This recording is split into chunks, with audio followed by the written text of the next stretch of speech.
Oy, oy, da, da, da.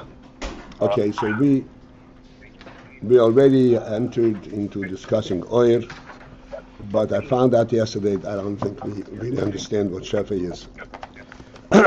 So I have to go back, particularly the union of shefa, how shefa applies. Well, somebody's talking. This is my echo. Yeah. Really? I turned it down. How shefa applies to seichel.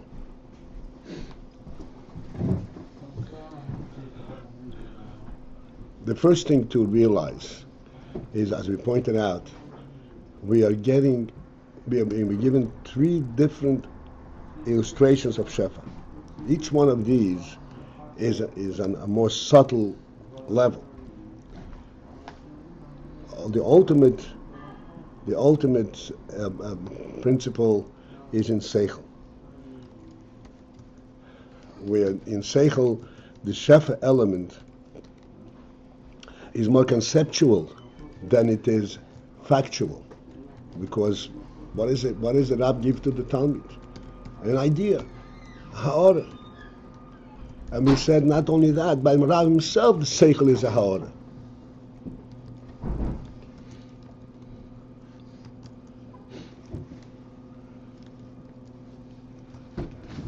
It's a ha'orah of the rotzen, of the nefesh. It's not a tangible thing.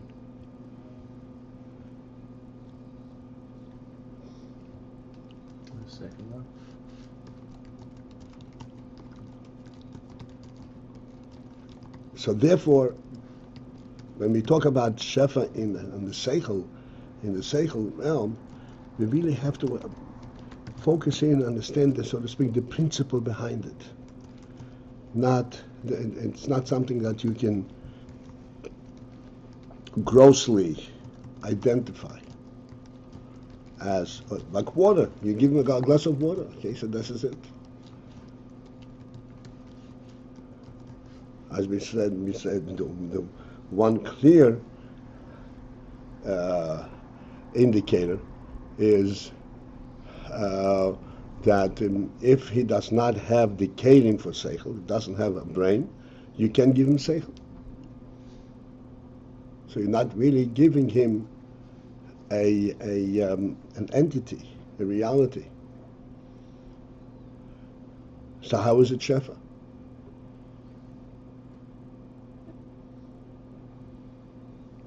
This is why we spent an inordinate amount of time to understand these three words, guv ha'ora sichloi.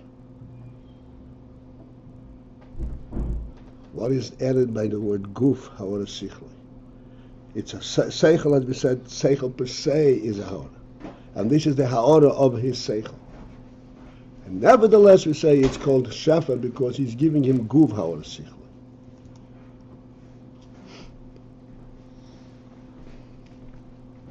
So I have to make sure that we really get this point. The seichel is a ha'ora. And the I don't know, the unfortunate thing is that we think of seichel the way the guy in the street thinks of seichel.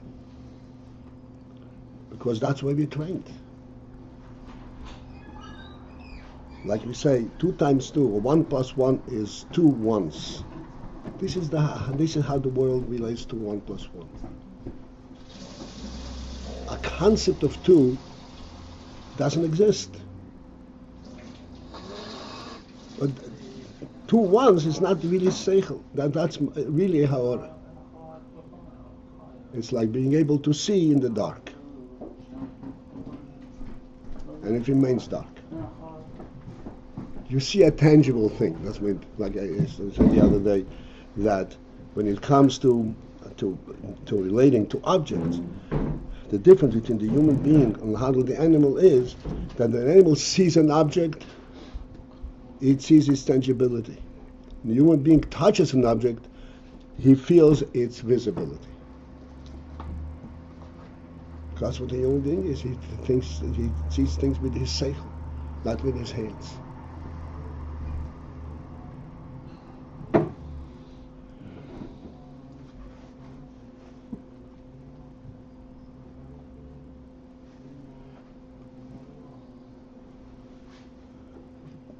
What is the principle of seichel? Seichel is a real thing, like we said. A simple illustration is in our common experience that if you go into a simcha, into a dinner,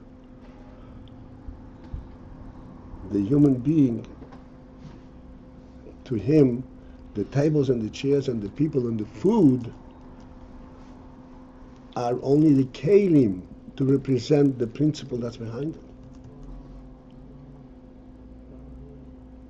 If he relates to the kelim, then he lacks seichel, poshta seichel. He is on par with the cat. The cat doesn't have seichel and he doesn't have seichel. But a human being has seichel. Where does he get this seichel? How does he relate to it? What tangible element? Nothing. This is a human element. It's a neshama element. The whole union of seichel, of a simcha, is a human neshama element. It is rooted very deeply in the neshama.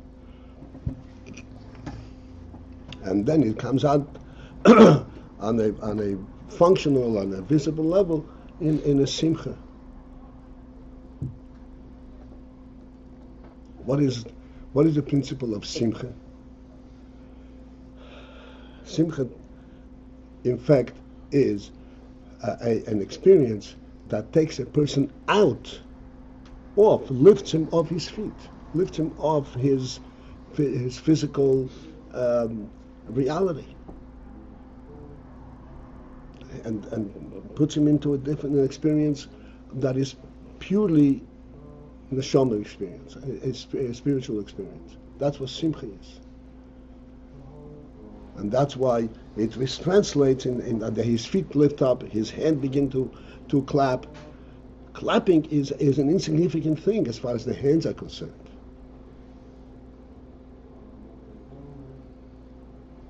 It's not the clapping of the hand. It's the fact that the whole person is experiencing something that the goof doesn't have a means to relate to. So the goof begins to shake in every kind of different way.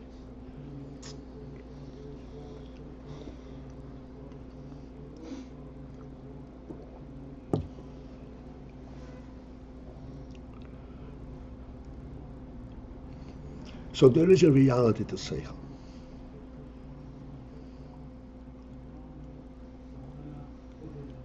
This is, okay, here's the point that we have to remember. Because we're going to go back and say again the same thing, we're going to go back again. The principle is this. In order to create the world, there was a tzimtzum. And we explained what is the function of the tzimtzum, what has been accomplished as a result of the tzimtzum. After the tzimtzum, we said there's hamshacha of the same oil that preceded the tzimtzum. And that oil is really the reality, the godly reality. What changed? What changed was that prior to the tzimtzum, that godly reality was a real presence, which did not permit a thought of present and not present.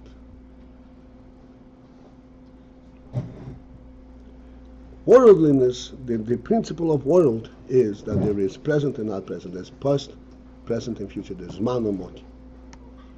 No matter how great a revelation it is, it has to be, so to speak, bisman and mokim. It has to be the sense that I came to realize it. Even chokhmah, we say, chokhmah comes as a borag hamavrik.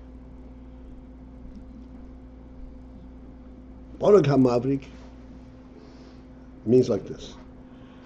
On the one hand, I'm concentrating, I'm looking for it, I'm not finding it, and it just comes from a reality source. I spark. So this is really a spark of the reality. But it's a spark of the reality coming to a place where it is absent. And because it comes to a place where it is absent, I am able to grasp a seichel element. I'm able to see it. If this light were there all the time, I wouldn't be able to see it with my seichel. That's what seichel is. Seichel is the ability to see that which is an inherent truth, but it's being shown in a place where it is not, and that's why you're able to see it.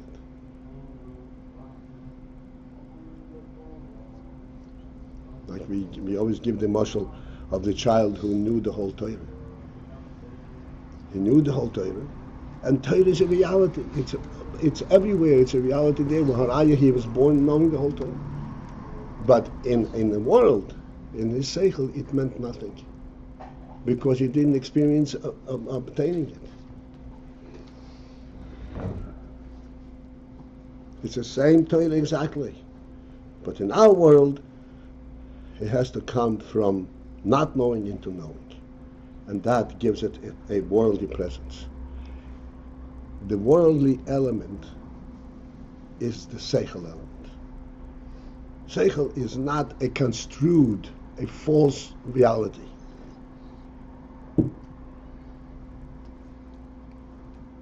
Like when you say 1 and 1 is 2 ones, 2 ones is a false reality. You can't relate the two things that remain unrelated. It's your own concept. You're creating the idea. That's Seichel Kitzain. We say no, it's a reality, it's 2. Because there is a relationship between them.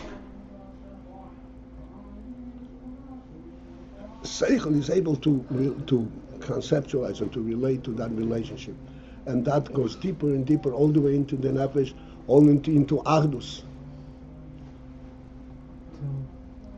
Goes over into Achdus.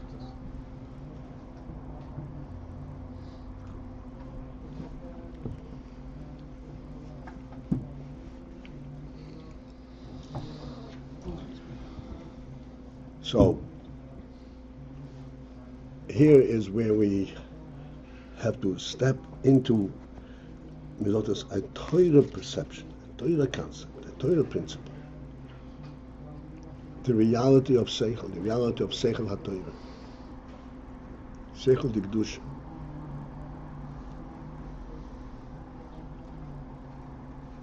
But we say, actually, proven Seichel is not even Seichel.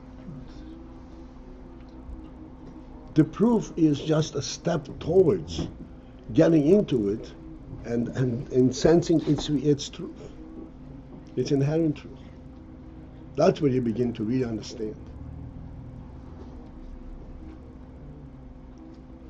That's where you begin to actually utilize the koyach ha-seichel that the Rebbe gave you. This is what distinguishes you from the computer and hardly the animal. It's the same, only the same thing. It's a completely different thing. This is a uniquely a godly gift. But it's a creation, it's a creature in the Zman U'Mokim, in the world, that really is supersedes Zman U'Mokim. Give a human being everything in the world. Don't give him godliness, he is miserable. But you give him everything. You're depriving him of his reality, of his seichel reality. Like we give the emotional the illustration, the host gives you a meal, a luscious meal, and it's comfortable, and he leaves, and you drop to the ground.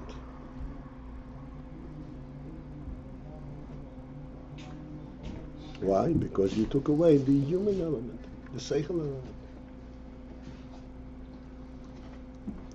So we have to understand there is a reality in seichel. Seichel is not, I said, seichel is not a construed a truth. Seichel ultimately has to reach into, this is the principle of seichel, that he can he can reach into the inherent truth, into the godly truth, all to the point where he can actually relate and understand godliness to some degree.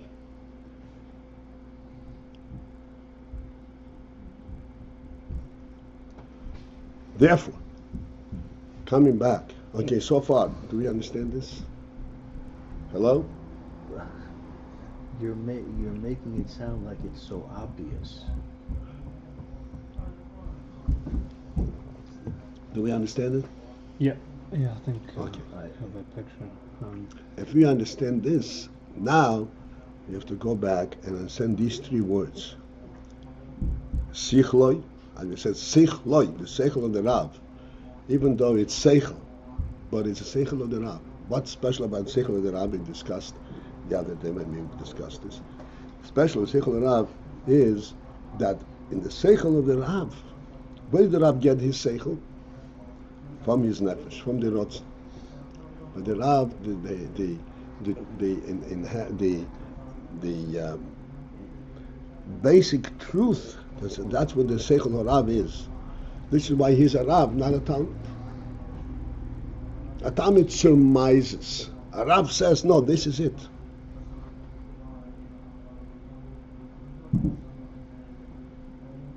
Because he is coming from a different level of reality.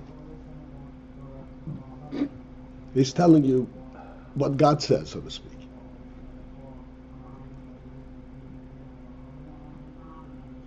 His seichel is so in such a level of beetle and such a level of clarity. He sees the rotzen hanefesh, the truth of the nefesh, the truth of the godly truth, and therefore this was so in sichloi, even though it's also a haora. Why is it a haora? Because it's not the nefesh itself. It's he also came to realize it. He also had to learn it. He also knows that there is a possibility of not knowing it and not knowing it. But what does he know? An absolute truth. He sees how it's connected to the source. That's sichloi. It's a ha'ora, but a ha'ora of nefesh. How does the Rav get to that awareness? Okay, we'll worry about that, about the Rav. Right now we're worrying about the Talmud. Then we have ha'ora sichli. Ha'ora sichli means this is which he is able to impart to the Talmud. We can't give him his own experience. Like we always say, this is a discussion that we've had many times. You cannot impart the actual experience. You see something marvelous, you can describe it. Right. And if you saw it, really you can describe it very well. And even describe the effect of seeing it and so forth, but you cannot really transmit the actual experience. That's why it's only ha'ora sichli.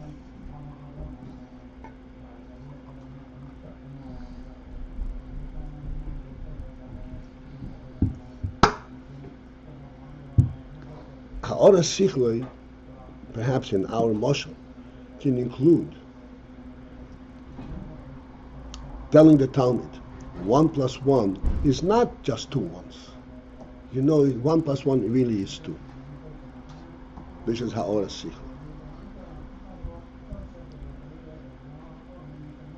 Then he's saying that's not really what he's giving him. Or perhaps Guv ha'ora sichli is he's giving him an opportunity to see it himself that is taki true. But it's really true.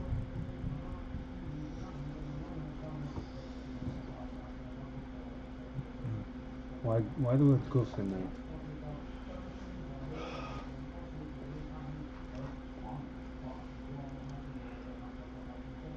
The word guf entails the principle that he's giving the Talmud the ability to experience this ha'ora. That in this ha'ora, even though it's only ha'ora, and the Talmud doesn't have it, the Rav is imparting it to him. But the Rav is imparting it to him in such a manner that he's giving him that experience directly. Not as a discovered thing, but he's giving him that experience, showing it to him. That's what Guvauer is. And that's what makes it Shefa? And that's what makes it Shefa. Because it directly. That, 1 second. Just that's what makes it Shefa. And you couldn't say Etzem or Makor or something else. It's Guf. I mean, just Because stuff. it's a ha'ora. It's not an etzem. The guf, it remains a ha'ora. The Guf. Guf means not something. Guf, the word guf shouldn't be confused. Guf means a body. Yeah. But guf also means the very same. The very same. Guf means the very same. When you see a person begufoy, I see the body or I see his very same. Gu Ha'ara means the very same, the very aspect of the Ha'ara. Which means that, okay, here's an important point. That when the Rab presents it to him, the Talmud does not ask, prove it to me.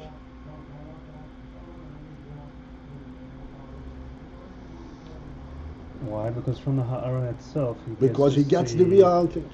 He gets a reality. Within the ha'ara that the Rav is giving, the Talmud can sense that this is coming from a real source. This is the Talmud, well, or the Rav, I don't know if the Talmud when the Rav gives it, sensing that it's coming from a real source. That's a very further out. But that there is a reality in it. because when the Rav is giving it, it's not just only the ha'ara, but it's the ha'ara as seen from the Rav, who has connection directly to the Etzem. That's right. He's giving the ha'ara in a manner that he says, "Hey, this is not a reflection. This is a real truth." Like we say in the example of the halacha, that if you take meiser, you can take meiser behema in twos. Everyone knows what I'm talking about, right? Huh? No. The halacha is that meiser behema. Meiser behema means that you have to take meiser of all the newly born calves or whatever sheep from that particular year, and you have to take a tenth, 10 out of 100 or 1 out of 10. So, and the thing is, the way you take meiser behema is different than you take meiser from produce. In produce, you gather all the produce, you weigh it, you measure it, and then you count off 1/10 of that, and you give it to the meiser. By behema, you have to do it differently. Behema, you have to take all the sheep gather them all in one enclosure, and you open up one narrow opening, a gateway, and you cause the sheep to run through this gateway. And as they're running through the gateway, you count them, 1, 2, 3, and the 10th one, you make a marker. And that becomes automatically meiser. Now with the meiser, it has to happen automatically. So the halacha is, what if the gateway that he made, the opening, is larger than one sheep, and 2 sheep come out together? So you count them in twos. 1, 2, 3, 4. In each one is 2, and the 10th 2 is meiser. So the question is, how is that meiser? Meiser is supposed to happen automatically, but this 2 is his own combination. You combine 2 that have no relationship to one another. So again, it goes back to choosing rather than letting the halacha know. They came out in twos. You count them in twos. They are twos. You count 2, 4, 6, 8. Like No, that. you cannot. No, you count 1, 2, 3, 4. But if they are all coming out in twos, or each pair is a one. Is one. Okay, all right.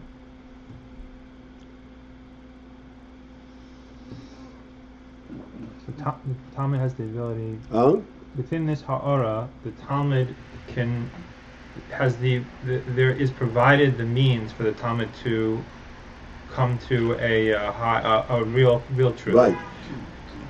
As And the principle is the Rav is talking to the Talmid Seichel, not to his body. He's not talking to a computer, he's talking to a human being.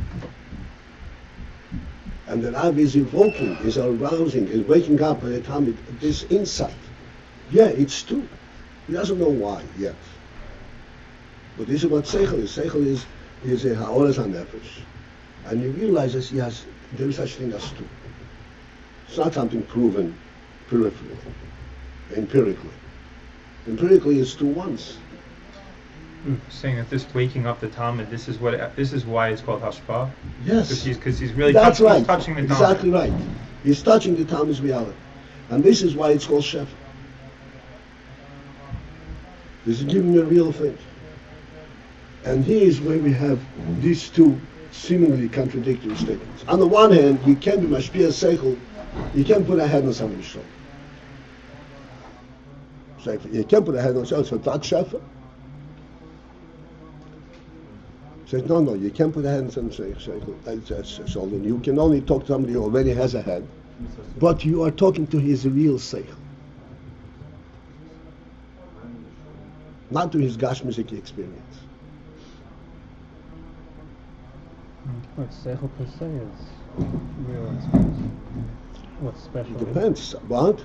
Seichel per se, we've just seen, is real, not God. That's the job of the Rav, to show the Talmud that seichel is real.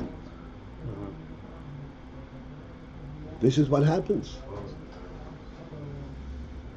Seichel is definitely real, but it takes time to develop it and to sense it.